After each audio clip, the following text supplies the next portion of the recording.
رب کی رضا پر راضی رہنا.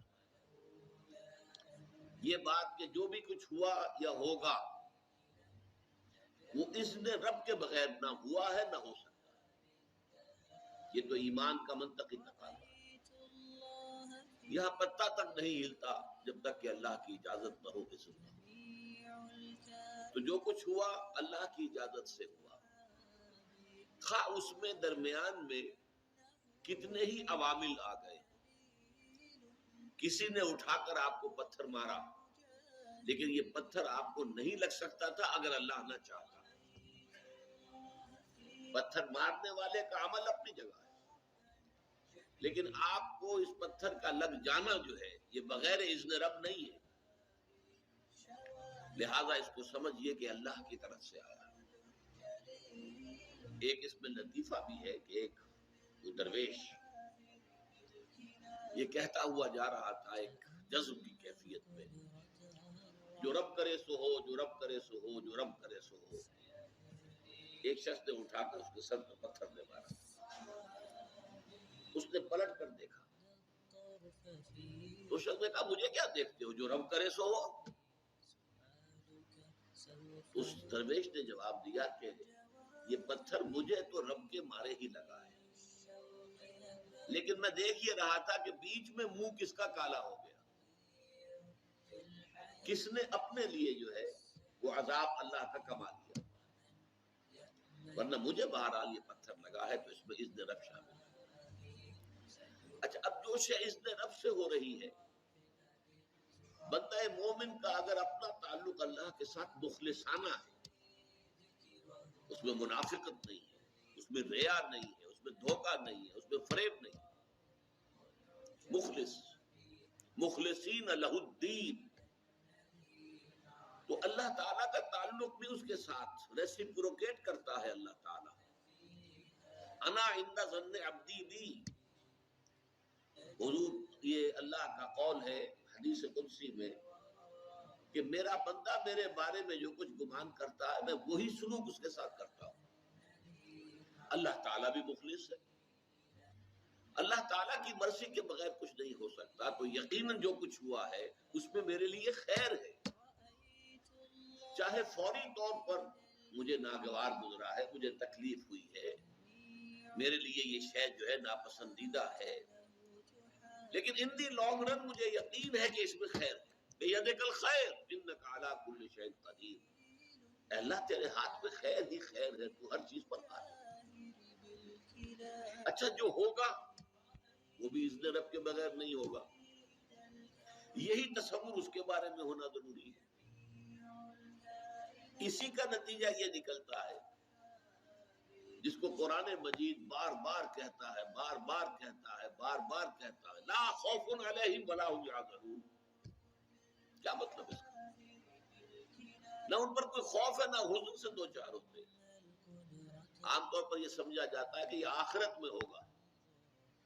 آخرت میں تو بتمام و کمال ہوگا، دنیا میں بھی ہوتا ہے. خوف کس بات کا بھائی؟ ہوگا وہی جو میرا رب چاہے گا. وہ میرا دوست ہے، میں اس کا ولی، وہ میرا ولی. الا ان اولیاء اللہ لا خوف علیہم ولا هم یحزنون. جو اللہ کے ولی ہوتے ہیں، اللہ کے دوست ہوتے ہیں، ان کے نہ کوئی خوف ہوتا نہ حزن ہوتا. خوف کس بات کا؟ ہوگا وہ جو اللہ چاہے گا، اور جو کچھ اللہ چاہے گا اس میں کوئی نہ کوئی خیر ہوگا، چاہے فوری طور پر مجھے نظر نہ آئے. قرآن کہتا ہے سورہ بقرہ میں عسیٰ ان تکرہوا شیئا وہو خیر لکم وعسیٰ ان تحبوا شیئا وہو شر لکم. عین ممکن ہے کہ تم کسی چیز کو ناپسند کرو درا حالے کہ اسی میں تمہارے لیے خیر ہو، اور عین ممکن ہے کہ تم کسی چیز کو پسند کرو درا حالے کہ اس میں تمہارے لیے شر ہو. اللہ یعلم وانتم لا تعلمون. اللہ جانتا ہے تم نہیں جانتے. تم افعال و اعمال و احوال و واقعات کے ظاہر کو دیکھتے ہو، اس سے متاثر ہو جاتے ہو. اس کے پردے میں کیا مشیت اذنی ہے، کیا ارادہ خداوندی ہے، اس کے پشت پر کیا چیز ہے جو اللہ تعالیٰ کو مطلوب ہے، یہ ہمیں نظر نہیں آتا. We are short sighted. ہماری نگاہ جو ہے بس کچھ دور تک جاتی ہے، اس سے آگے نہیں جاتی. لہذا افعال و اعمال و احوال و واقعات کے صرف ظاہر پر ہماری نگاہ ہے، باطن پر تو ہے ہی نہیں. لہذا ہم اس سے متاثر ہوتے ہیں. تو در حقیقت ایمان کا حاصل الا ان اولیاء اللہ لا خوف علیہم ولا هم یحزنون، کہ دوستوں پر نہ کوئی حزن ہے نہ خوف ہے، کوئی سوال ہی پیدا نہیں ہوتا. اسی طریقے سے قرآن مجید جو ہے بلند ترین مقام جو انسان کا ہو سکتا ہے، اس کی تعبیر کے لیے الفاظ استعمال کرتا ہے رضی اللہ عنہم ورضوا عنہ. اللہ ان سے راضی ہو گیا، وہ اللہ سے راضی ہو گئے. یہ باہمی رضامندی ہے، دو طرفہ، دو طرفہ اللہ کے ساتھ تعلق ہوتا ہے، دو طرفہ تعلق ہوتا ہے. تم اللہ سے محبت کرو گے، اللہ تم سے محبت کرے گا. تم اللہ کے ساتھ مخلص ہو گے، اللہ تعالیٰ تمہیں واقع اپنا مخلص بندہ بنا لے گا. تم اللہ کی طرف چل کر آؤ گے، اللہ تمہاری طرف دوڑ کر آئے گا. تم بارش برآؤ گے، اللہ ہاتھ بڑھائے گا. تم اسے محفل میں یاد کرو گے، اللہ اس سے کہیں بہتر محفل میں تمہارا تذکرہ کرے گا، ملائکہ مقربین کی محفل میں. تم اللہ کو اپنے دل میں یاد کرو گے، اللہ اپنے جی میں تمہیں یاد کرے گا. یہ دو طرفہ معاملہ ہے.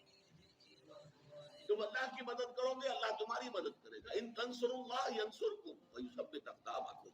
اگر تم اللہ کی مدد کرو گے، اللہ کی مدد سے مراد کیا؟ اللہ کے دین کی مدد، اس کی نصرت. اللہ تمہاری مدد کرے گا.